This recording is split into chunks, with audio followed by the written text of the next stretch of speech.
Hi, my name is Laura Warren Gross. I'm the librarian at Maple Street Magnet School. I've been in public education for 22 years, including 18 years as a school librarian. As a school librarian, my focus has been on collaborative work with teachers in my building and on literacy. At Maple Street Magnet School, we serve approximately 900 students in grades 6 through 8. The population is extremely diverse, and our parents are very engaged in terms of their students' education. The staff and administration have continuously expressed support for the library program, and having a certified librarian on staff. This support extends beyond the walls of the building throughout the entire district. Working at Maple Street involves many challenges and opportunities. We have had gains in enrollment. When I arrived 12 years ago, there were approximately 600 students. This fall, we will start with just over 900. However, that does not include additional library staffing or space. We have new young teachers who are enthusiastic about the opportunity to have a library, so that is a very great bonus for me. There's a huge variance among our students and our staff in terms of the experience they've had with libraries. Many arrive without any knowledge of a library that has a certified librarian, so that is a learning experience for all of us. The entire district is a college-going culture. All of our students who graduate from Kalamazoo Public Schools have the opportunity to get their college paid for entirely, all of the tuition, through the Kalamazoo Promise. So we're really focused on achievement so that kids can be ready to go to college. There has been a choice to keep the library position in this school. Not all of our schools have certified staff. This staff has fought again and again to make sure this position exists. I have a partnership with our public library, which has made a huge impact on my students. Everything from author visits and book clubs, all the way to making sure that my kids are reading all summer long. The other key to my position is that I also have responsibility for the rest of the middle school libraries in terms of purchasing and answering questions from the assistants and employees that work there. When I think of differentiation in school libraries, I want to make sure that I meet my students and staff where they are and make it possible for them to meet their full potential. I approach that from several angles. From the angle of literacy, interactions with students and staff, from teaching and learning, from use of space, and in terms of collaboration. This graphic has been shown all over the internet in several different ways over the past few years. What I like about it is it really speaks to meeting someone where they are, figuring out what their needs are, and then figuring out how you're going to meet those needs. I feel like equality is not as important as equity, and I gave you some links to help you understand what the original image was and then how this image has evolved throughout time depending on who has been using it. Literacy seems like the perfect place to start in terms of differentiation in school libraries. When students arrive, they come to us with all types of varying interests, as well as different experiences with libraries and different reading levels. So libraries are the perfect place to meet their needs in terms of what they like to read and what they're able to read. Several things that we've done in order to make the library more accessible at Maple Street. On the left-hand side, you can see something we call the Box of Wonder. It's a box of really high-interest items that I keep all the time.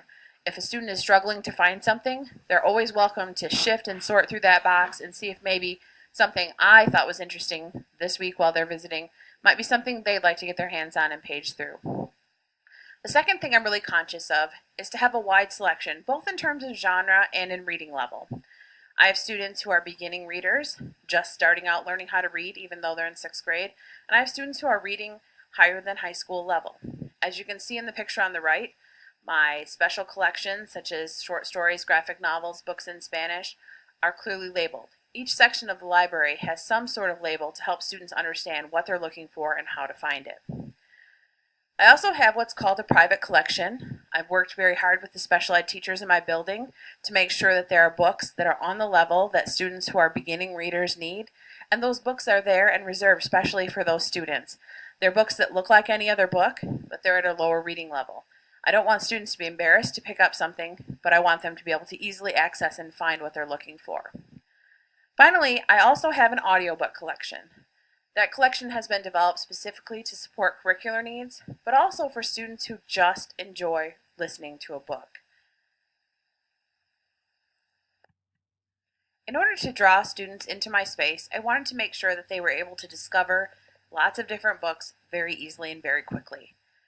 I decided to take former reference shelves. As you can see on the left, they were underutilized and kind of a disaster.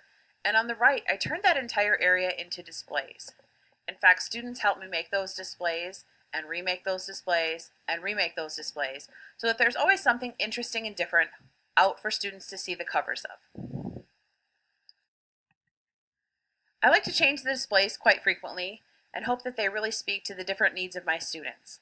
On the right hand side, there are books that were donated via Donors Choose. Many of our families participate in those donations, so they're able to see the impact that they're making when they offer their funds and their time to the library. I always keep new books on display. I have a large windowsill where those books are constantly refreshed each time a new order comes in.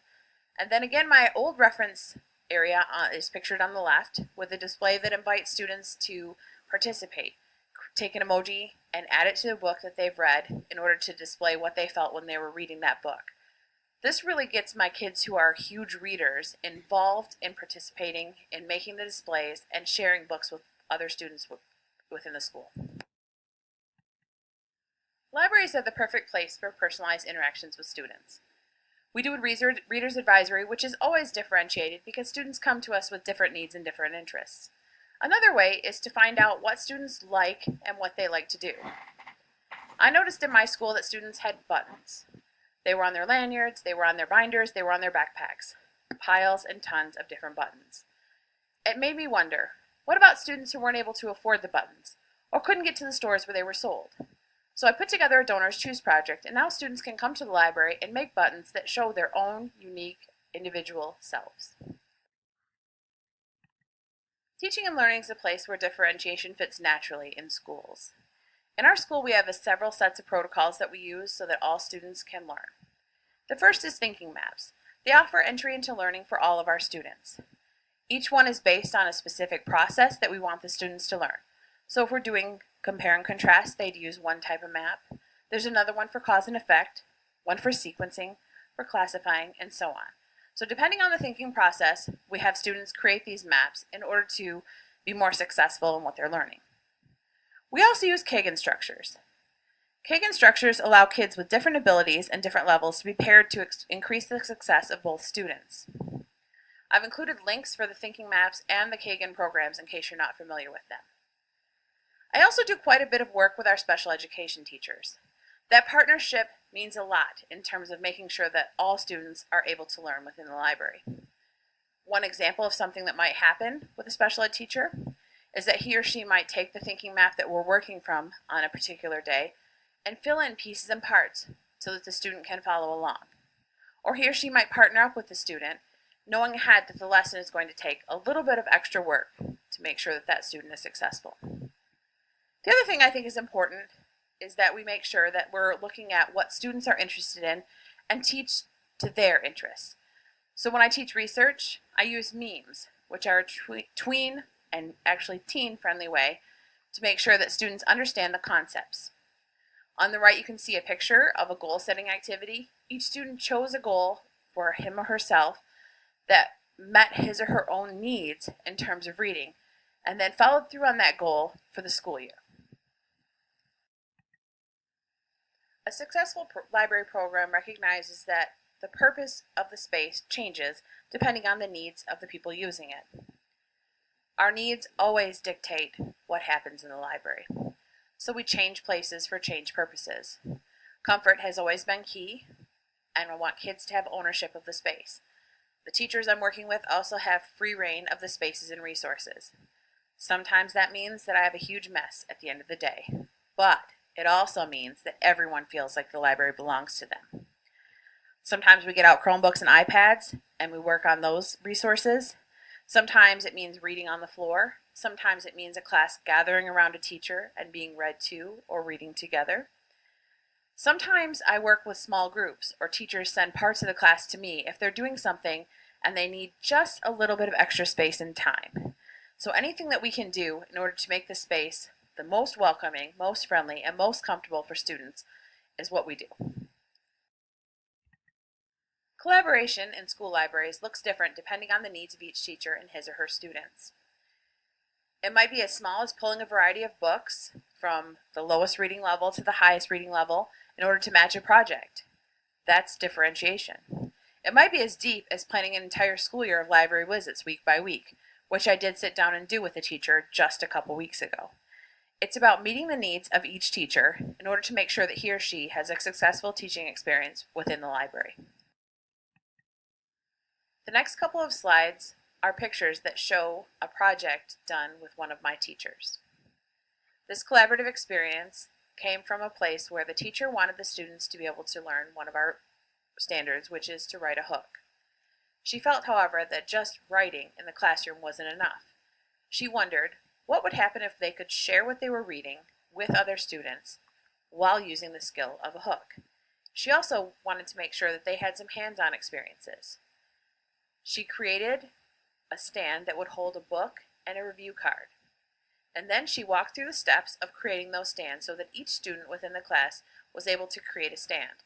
As you can see on the left, she's teaching the skills to one student, and then that same student is helping to teach skills to another. On the right, you can see the final product. After the stands were completed, the teacher and I worked together to select books that the students might review. This offered an opportunity for the students to select from a smaller pile of books, ones that they might share with their classmates. Then the teacher worked to teach the skill of writing a hook, and then once the reviews were written, they were displayed in the library. Some very important things happened. First, the students were able to share their work with someone else. Second, the students learned the skill, which was the original intent of the assignment. And third, they had pride in the idea that they were a part of something really important to our library. This collaborative experience works because I'm willing to make that interaction with the teacher, and the teacher is willing to let me in order to have an interaction that matters to her students. Excellent differentiation happens when you work with students and staff in order to meet their individual needs. Every interaction offers the opportunity to meet someone where he or she is and to figure out what unique learning experience we can create together. If you have any questions, feel free to contact me via email. I hope you learned something new about differentiation in school libraries. Thank you.